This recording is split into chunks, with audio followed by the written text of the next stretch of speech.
This is a B-bot? Mm-hmm. Bug bot. Anyway, the power switch is one of these switches here, but it happens to be this one right there. He'll turn on. There will be lights. And what we're going to do is code. And someone was playing with this earlier, so I'm going to X out whatever they were playing with and put in a new code. So I want him to go forward 3 times, so I push that 3 times. And then I want him to turn to my left.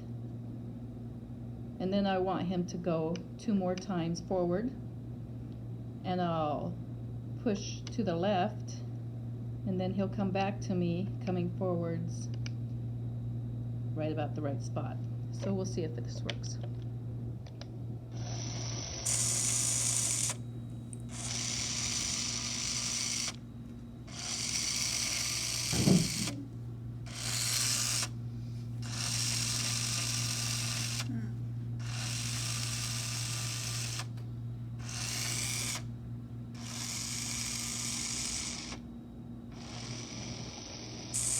Come to mama.